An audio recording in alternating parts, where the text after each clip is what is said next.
दोस्तों, हिंदी साहित्य व भाषा की वस्तुनिष्ठ इतिहास में हम सूफी दर्शन को गति प्रदान करते हुए आगे अध्ययन करते हैं। 17वीं सदी के मध्य संख्या की दृष्टि से सर्वाधिक प्रेमाख्यानकों की रचना जान कवि ने की है, जिनका रचना काल 1612 से 1664 ईस्वी के मध्य माना जाता है। बहुत ही अच्छा प्रश्न है दोस्तों। जान कवि ने सर्वाधिक प्रेमाख्यानक जो रचनाएं हैं उनकी रचना की है 17वीं शताब्दी के मध्य में। इनका जो रचना काल 1612 से 1664 ईस्वी निर्धारित किया है, तो सर्वाधिक प्रेमाख्यानकों की रचना करने वाले कवि जान कवि हैं, जिनका काल 17वीं शताब्दी माना जाता है। जान कवि ने लगभग 78 ग्रंथों की रचना की है, जिनमें से 29 प्रेमाख्यानक हैं। इनमें से देखिए कौन कौन से इनके प्रमुख प्रेमाख्यानक हैं। कथा रत्नावली, कथा कनकावती, कथा मोहिनी, कथा कवलावती, कथा नल दमयंती, कथा कलावंती, कथा रूप मंजरी, कथा पिंजरसा सहजा द्वे देवलदे, कथा कलंदर, ग्रंथ लैले मजनू। ये जान कवि के प्रमुख जो ग्रंथ हैं। जान कवि प्रथम हिंदी कवि हैं जिन्होंने फारसी के लैला मजनू आख्यान को लेकर लैले मजनू काव्य की रचना इन्होंने की है।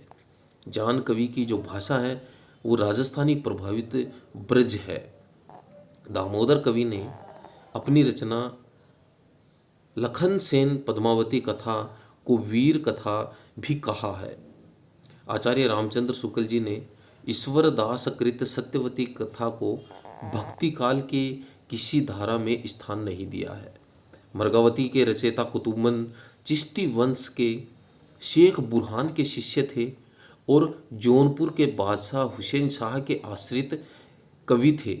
मरगावती में चंद्रनगर के गणपति देव के राजकुमार और कंचनपुर की रानी रूप मुरारी की कन्या मृगावती की प्रेम कथा का वर्णन इसमें किया गया है। मंझन कृत मधुमालती, मंझन द्वारा रचित है मधुमालती हिंदी का प्रथम प्रेमाख्यानक काव्य है, जिसमें बहुपत्नीवाद का सर्वदा अभाव देखने को हमें मिलता है। मधुमालती में नायक मनोहर है और महारस नगर की राजकुमारी मधुमालती की प्रेम कथा के अनंतर प्रेमा और ताराचंद की भी प्रेम कथा समानांतर रूप से चलती है। बनारसी दास कृत अर्धकथानक में 2 प्रेमाख्यानक हैं। इसमें मृगावती और मधुमालती का उल्लेख किया गया है। ये देखिए, तब घर में बैठे रहे नाहिन हाट बाजार, मधुमालती मृगावती पोथी दोय उचार। तो इसमें 2 प्रेमाख्यानकों का उल्लेख किया गया है अर्धकथानक में, जो बनारसी दास द्वारा रचित है। मृगावती और मधुमालती का इसमें उल्लेख हुआ है। सन 1643 यानी संवत 1700 में दक्षिण के शायर नसरती ने मधुमालती के आधार पर दक्षिणी उर्दू में गुलशन इश्क के नाम से एक प्रेम कथा लिखी है। जायसीकृत पद्मावत में कुल 57 खंड हैं, जिनमें प्रिय अलंकार उत्प्रेक्षा अलंकार है। मलिक मोहम्मद जायसी ने अपने पूर्व लिखे 4 प्रेमाख्यानकों का उल्लेख किया है। मधुमालती, मृगावती, मुग्धावती और प्रेमावती, इनका उल्लेख मलिक मोहम्मद जायसी ने किया है। जायसी प्रसिद्ध सूफी फ़कीर शेख मोहिंदी यानी मोइनुद्दीन के शिष्य थे और शेर शाह के समकालीन माने जाते हैं और ये अमेठी के निकट जायस के रहने वाले थे। जायसी द्वारा रचित इनके ग्रंथ और उनके विषय देखिए क्या हैं। पद्मावत, इसमें नागमती, पद्मावत और रतन सेन की प्रेम कहानी का वर्णन पद्मावत में किया गया है। अखरावट वर्णमाला के एक एक अक्षर को लेकर सिद्धांत संबंधी तत्वों भरी यह चौपाई ग्रंथ है। कौन सा ग्रंथ? अखरावट। आखिरी कलाम में कयामत का वर्णन किया गया है तथा मुगल बादशाह बाबर की प्रशंसा आखिरी कलाम में की गई है। चित्ररेखा जायसी का लघु प्रेमाख्यानक रचना है। कहरानामा आध्यात्मिक विवाह का वर्णन है। यह कहरवा शैली में लिखी गई रचना है। मसलनामा ईश्वर भक्ति के प्रति प्रेम का निवेदन है। आचार्य रामचंद्र शुक्ल ने जायसी के द्वारा रचित 3 ग्रंथ पद्मावत, अखरावट और आखिरी कलाम का ही उल्लेख किया है। ये अपनी रचना में इन जायसी के 3 ग्रंथों की ही रचना मानते हैं। आचार्य शुक्ल के अनुसार पद्मावत की कथा का पूर्वार्ध कल्पित है और उत्तरार्ध इन्होंने ऐतिहासिक माना है। यह आचार्य रामचंद्र शुक्ल जी के अनुसार, जो बार बार एग्जाम में पूछे जा रहे हैं। आचार्य रामचंद्र शुक्ल जी ने लिखा है, कबीर ने केवल भिन्न प्रतीति होती हुई परोक्ष सत्ता की एकता का आभास दिया था। प्रत्यक्ष जीवन की एकता का दृश्य सामने रखने की आवश्यकता बनी थी। यह जायसी द्वारा पूरी की गई। ये आचार्य रामचंद्र शुक्ल जी ने जायसी के संबंध में कहा है। पद्मावत में प्रयुक्त प्रतीकार्थ देखिए कौन कौन से हैं। रतन सेन में मन आत्मा का प्रतीकार्थ है। सिहल हृदय का। पद्मावती श्रद्धा या सात्विक बुद्धि यानी परमात्मा का प्रतीक है। सुआ या हीरामन तोता गुरु का प्रतीक है। नागमती दुनिया धंधा या सांसारिक बुद्धि का प्रतीक है। राघव चेतन शैतान का प्रतीक है। अलाउद्दीन माया का प्रतीक पद्मावत में है। विजय देव नारायण शाही ने पद्मावत को हिंदी में अपने ढंग की अकेली ट्रेजिक कृति कहा है। यह कौन कहते हैं? विजय देव नारायण शाही कि यह हिंदी में अपने ढंग की अकेली ट्रेजिक कृति इन्होंने स्वीकार किया है। पद्मावत का नागमती व्योखंड हिंदी साहित्य की एक अनुपम निधि है। प्रेमाखान काव्यों में 5 चौपाई के बाद एक दोहा देने की परंपरा निम्नलिखित कृतियों में देखने को मिलती है। मृगावती में, मधुमालती में, इंद्रावती में, सत्यवती कथा में, चंदायन में, आलमकृत माधवानल काम कंदला है। इसमें हमें 5 चौपाइयों के बाद एक दोहा देने की परंपरा इन कृतियों में देखने को मिलती है। प्रेमाखान काव्यों में 7 चौपाइयों के बाद एक दोहा देने की परंपरा देखिए किन किन रचनाओं में देखने को मिलती है। पद्मावत में और चित्रावली में 7 चौपाइयाँ, उसके बाद में एक दोहा रचित है। तो यह पद्मावत और चित्रावली में देखने को मिलता है।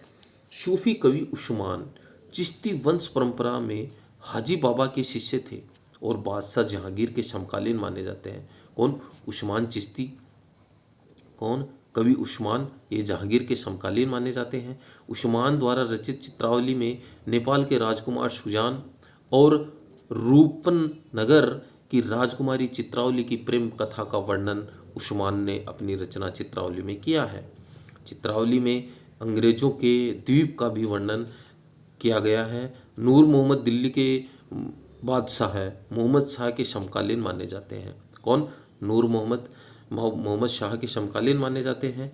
नूर मोहम्मद ने फारसी भाषा में रोजतुल हकायक नामक ग्रंथ की रचना की है।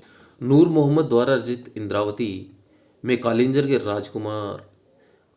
राजकुंवर और आगमपुर की राजकुमारी इंद्रावती की प्रेम कथा का वर्णन इसमें किया गया है। दोस्तों, हमारी वीडियो आपको कैसी लग रही है? प्लीज़ कमेंट्स के माध्यम से आप हमारे साथ आपके विचार जरूर शेयर करें।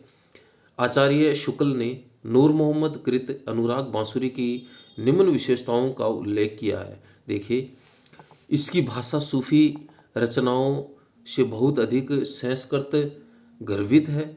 हिंदी भाषा के प्रति मुसलमानों का भाव शरीर, जीवात्मा और मनोवृत्तियों को लेकर पूरा अध्यवसित रूपक एलेगरी खड़ा करके कहानी बांधी गई है। चौपाइयों के बीच बीच में इन्होंने दोहे न लिखकर बरवे रखे हैं। आचार्य शुक्ल जी ने नूर मोहम्मद कृत इंद्रावती को सूफी आख्यान काव्यों की अखंडित परंपरा की समाप्ति माना है।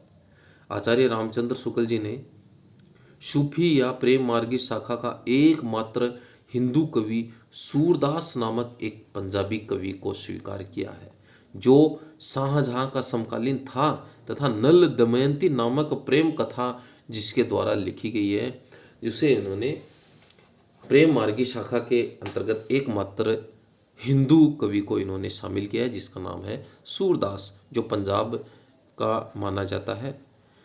अब देखिए प्रेमाखाना काव्यों में किन किन नायक नायिकाओं का वर्णन किया गया है। चंदायन, इसमें लोरिक और चंदा नायक नायिका हैं। सत्यवती कथा में राजकुमारी सत्यवती नायिका है तथा राजकुमार ऋतुपर्ण।